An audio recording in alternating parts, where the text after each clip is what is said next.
In the City of Angels, the morning of January 15, 1947, broke quietly over Los Angeles. The air was crisp, the streets washed in a faint golden light that did nothing to prepare anyone for what was about to be discovered. It started with a mother walking her child to school on Norton Avenue. She stopped suddenly, her eyes wide with confusion, then horror. At first glance, she thought it was a mannequin, perfectly pale and posed in the grass. But the longer she stared, the more her knees weakened. It wasn't a mannequin. It was a woman. The body was sliced clean in half at the waist. There wasn't a single drop of blood in sight. Her face, once beautiful, had been slashed from ear to ear in a grotesque grin. The child didn't understand, tugging at his mother's hand, but she couldn't move. Within minutes, police sirens echoed across the block, shattering the calm morning. The detectives who arrived were hardened men, veterans of war, familiar with violence, but even they fell silent. The press swarmed before noon. They called her the Black Dahlia, a nickname inspired by a recent film noir and her rumored fondness for black dresses and nightclubs. Her real name, police soon confirmed, was Elizabeth Short, a 22-year-old woman from Massachusetts who had come to Los Angeles chasing dreams of acting in stardom. Now, her face was plastered across every newspaper in the country. Detectives wasted no time, but the crime scene gave them almost nothing. No blood, no prints, no sign of struggle. Whoever had done this had killed her somewhere else, cleaned her body, and then placed it deliberately, almost theatrically. It was a message. But to who? And why? The Lapt set up their base at the old Lymet Park precinct, assigning the city's best detectives. One of them, Detective Harry Hansen, was known for his cool temperament and methodical work. He'd seen brutality before, but this was different. This killer had wanted to be seen. Hansen looked at the precision of the cuts, the way the body was laid out, and whispered to his partner, "This wasn't rage, this was art." They began reconstructing Elizabeth's last days. She'd been seen in bars along Hollywood Boulevard, a few blocks from the Biltmore Hotel, where she was last spotted alive.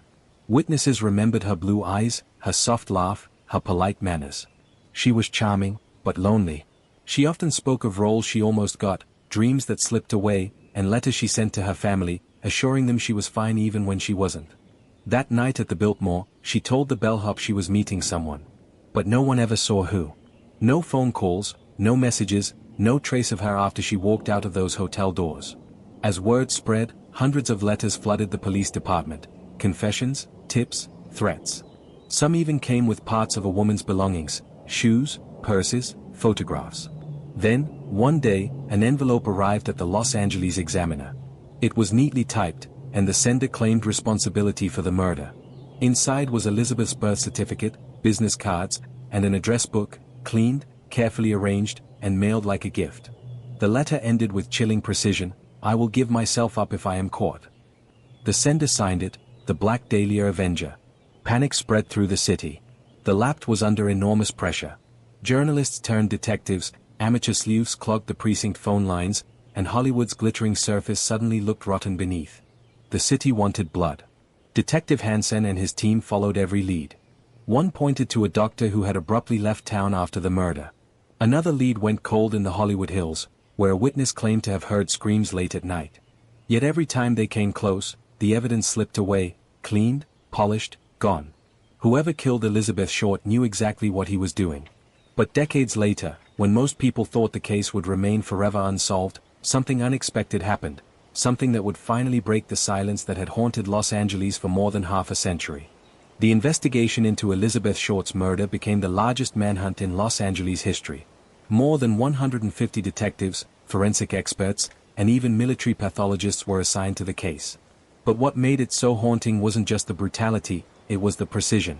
The autopsy revealed something unsettling. Whoever had dismembered Elizabeth's body had done so with surgical skill.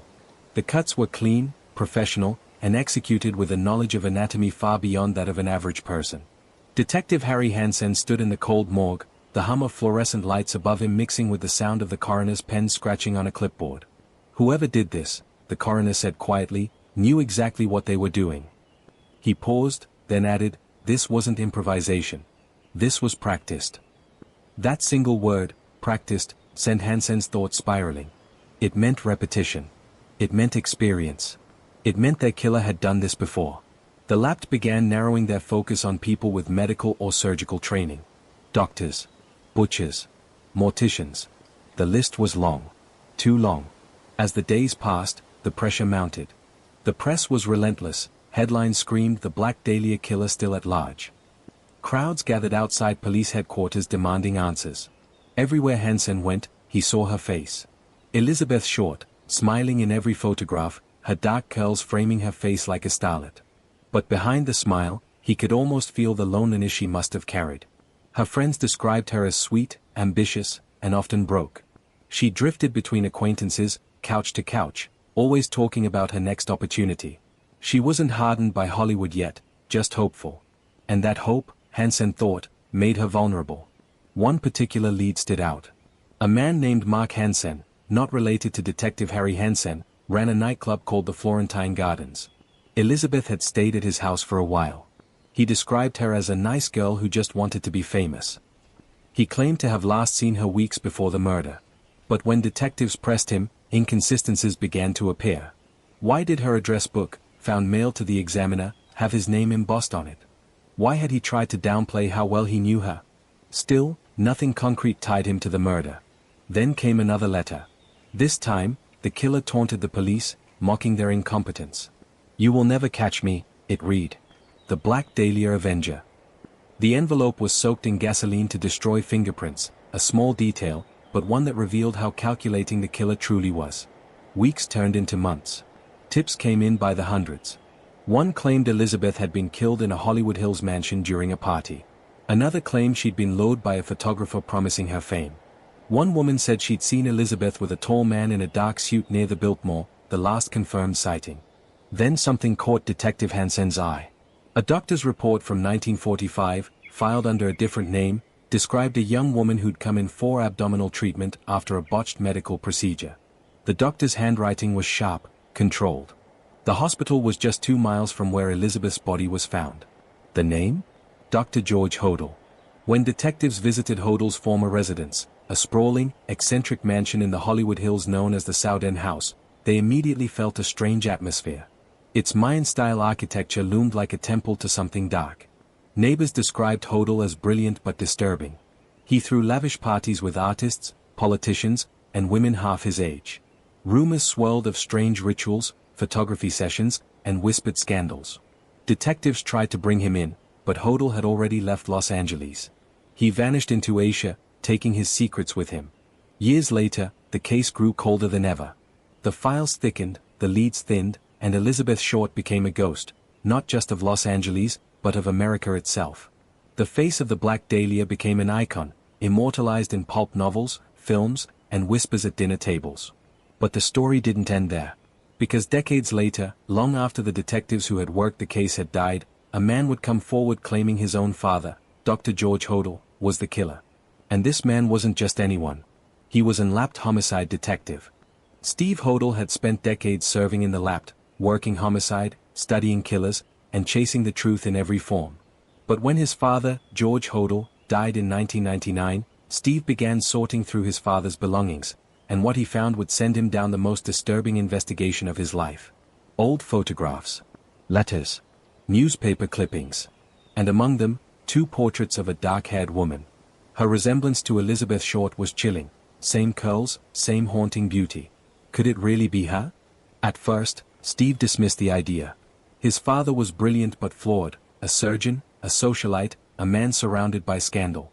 But a murderer? That was too much to believe. Yet the deeper he dug, the harder it became to deny the patterns. George Hodel had lived just minutes away from where Elizabeth was last seen. He was one of the few men in Los Angeles at the time with both the medical skill and the psychological profile to perform such a dissection. He had been a suspect in the 1940s, something Steve had never known. The lapped had even secretly bugged his home in 1950.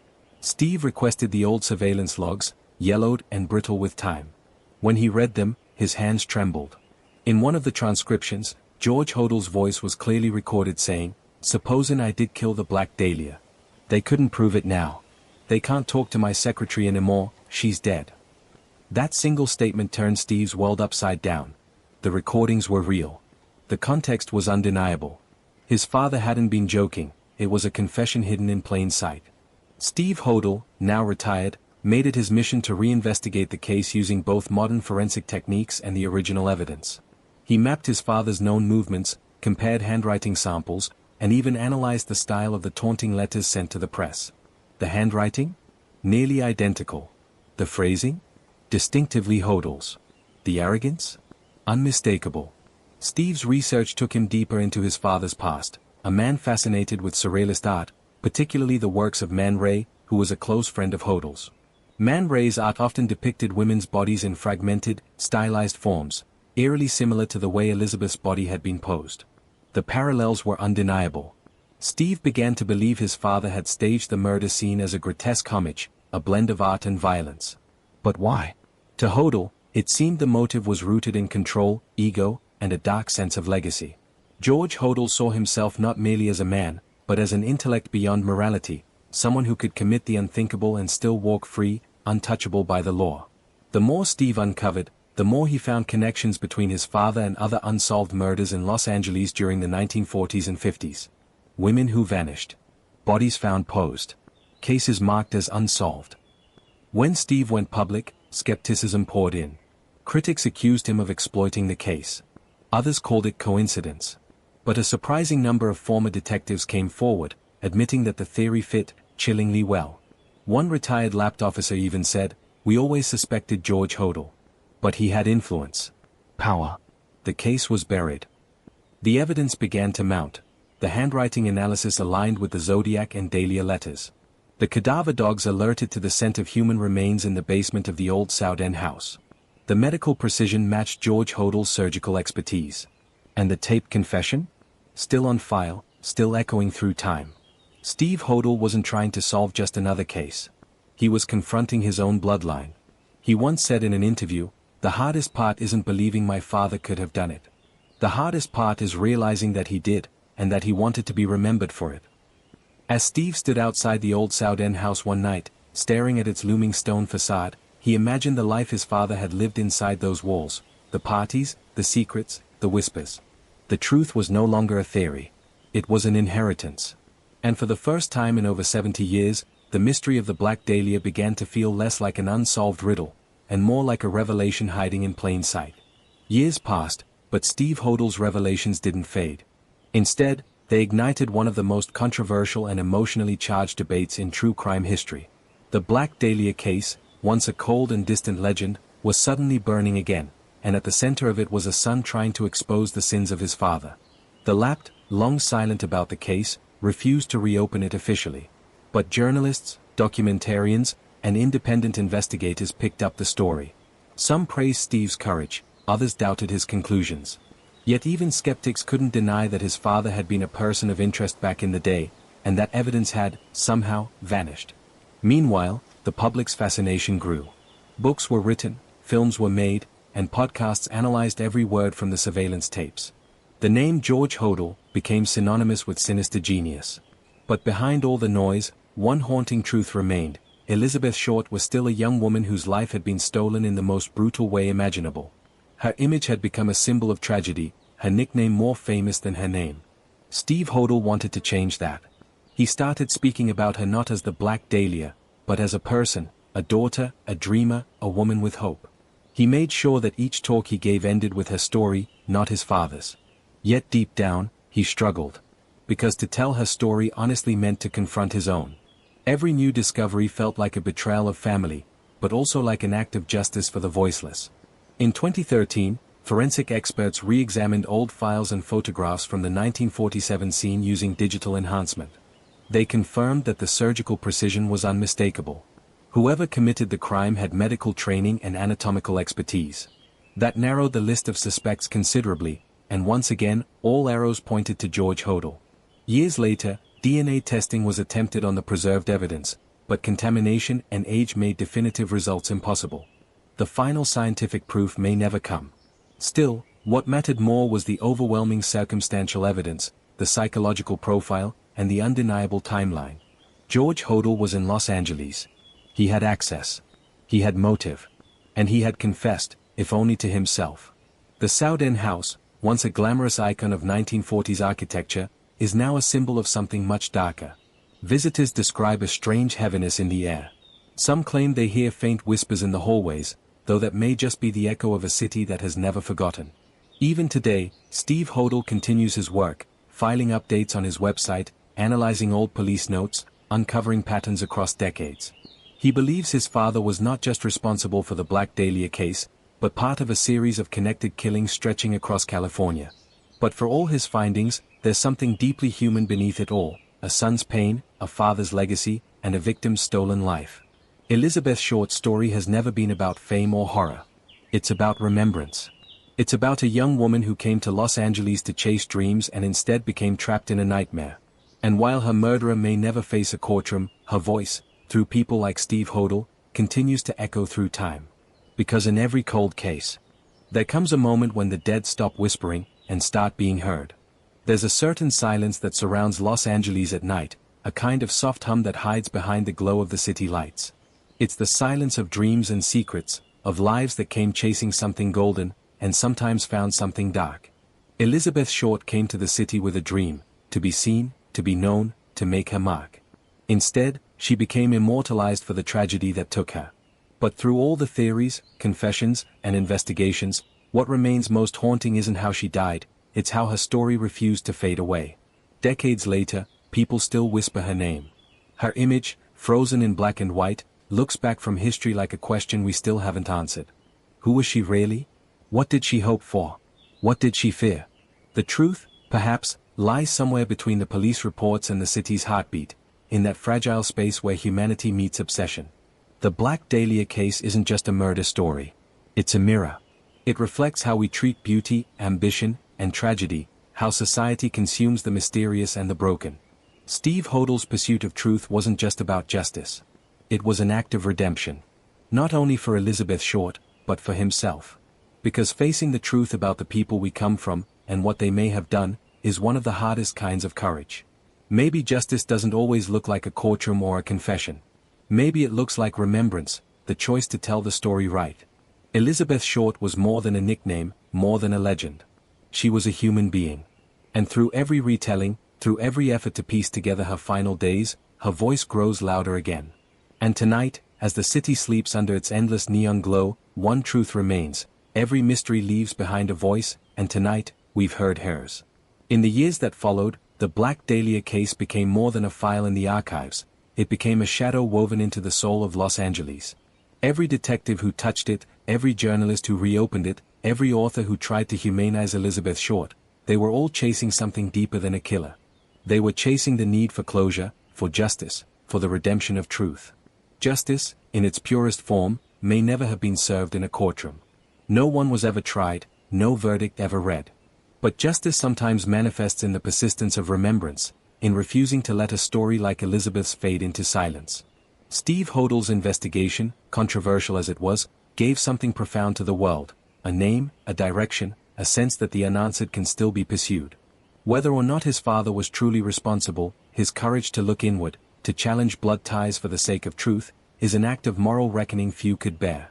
And as the years turn to decades, the case continues to breathe. It lives in books, in films, in museum exhibits, in the quiet conversations of those who still ask, who killed the Black Dahlia?